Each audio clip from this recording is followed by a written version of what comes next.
Sleek and stylish in this wool blend, Najiba is hot, hot, hot. And not just from wearing a suffocating tarp in the desert. It's a look that screams, look out world, I'm a woman of the 12th century. Turn heads without losing yours. In this sizzling Saudi sheath, and be the wife that he calls for tonight and every night.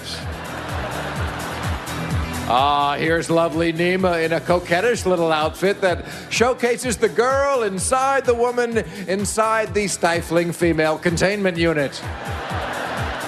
It's first-class clothing for second-class citizens. Come on, dog, really? That's what, dude, it's so good, man. So he's popping. He's popping off, folks. He's got, man, this guy is funny, okay? That's what I'm thinking. And it shows off your curves in all the right places. The top of your head, your shoulders, and absolutely nowhere else. Dress it up for morning prayers or dress it down for midnight stonings. This one says, my mullah brings all the boys to the yard. Oh, isn't Khalila just scrumptious in this business? How is critiquing Islam bad? You've already done it. You've already jumped on the bandwagon. This is such a classic post 9/11 joke of just being like, yeah, look at these barbaric Muslims and look at the way they cover their women. They forcibly cover their women. And it's like, my boss is a Saudi woman. She's a doctor in chemistry and wears Doctor Who t-shirts. Yeah, it's just like, it is Islamophobia masquerading as a criticism of a religion in general, when in fact, it's just pure, unfiltered, unadulterated Islamophobia. This is how your trans jokes hit. This is exactly the same energy as the Dave Chappelle stuff. Do you think there isn't humor in Islam? Of course there is. There are a million different things that you can make fun of, okay? Something I regularly bring up is the idea that Muslims, for example, will do cocaine even and drink alcohol, but God forbid you touch pork. That is haram. Oh, never. I would never eat pork. Come on, brother. We would never do that, okay? Like there are so many variants. There are so many things that you can make fun of within the Muslim world, within Islam in general. This casual abaya by Donna the Quran. It's a throwback pullover that says, I'm too sexy for my Shiite. You'll be proud. Some chatters said you were being the joke police. No, it's because chatters also agree with Bill Maher on this. That's the difference. That's it. Because you agree with him. That's why you think it's funny, but you're not necessarily laughing at it because you've heard this a million times. You've heard this joke a million times. I mean, you heard it twice in the same 1 minute span. How can chatters go, ugh, SNL sucks dick, and then turn around and go, but this is peak? Donna the Quran. It's a throwback pullover that says, I'm too sexy for my Shiite.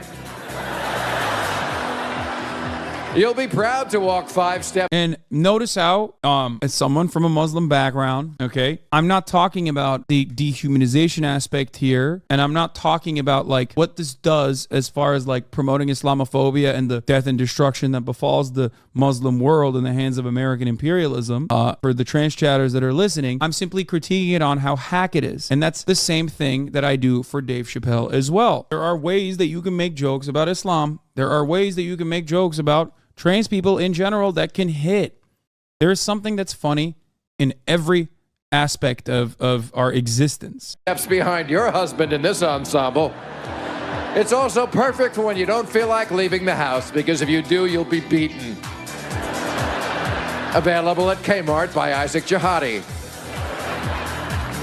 And finally, here comes lovely Anon. Anon is wearing a daring French cut with a plunging eye slit. Slut. This one comes. The key to edgy humor is that it makes you laugh at something you disagree with or know you shouldn't laugh at. If you're going to hit on touchy subjects, it better be something that anyone with a sense of humor can admit is funny. Exactly. Comes in black and dark black. And it's guaranteed to get your man so hot, he'll want to crack you on the ankle with a long stick. Whether you're on the go or simply knowing your place, nobody does repression like Muslim Dior. By the way, Anon is the winner of Saudi Arabia's Next Top Model and I think you can see why. George Carlin, Larry King clip about comedians punching down. Yeah. To the death, his right to do everything he does. The thing that I find unusual, and it's, you know, it's not a criticism so much, but his targets are underdogs. And comedy traditionally has picked on people in power, people who abuse their power.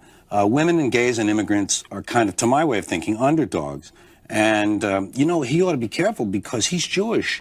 And a lot of the people who want to pick on these kind of groups, the Jews are on that list a little further. You got women, gays, gypsies, blah, blah, blah, blah, and then suddenly you find Jews. And Andrew, suddenly Andrew's arrested. Yeah, so, you know, I mean, obviously, he should do what he wants. And why does he get away with it, do you think, then? Well, we have never laughed at jokes about the poor. He's appealing. I think he's appealing largely. I think his core audience are young white males who are threatened by these groups. I think a lot of these guys aren't sure of their manhood because that's a problem when you're going through adolescence. You know, am I really? Could I be? I hope I'm not one of them.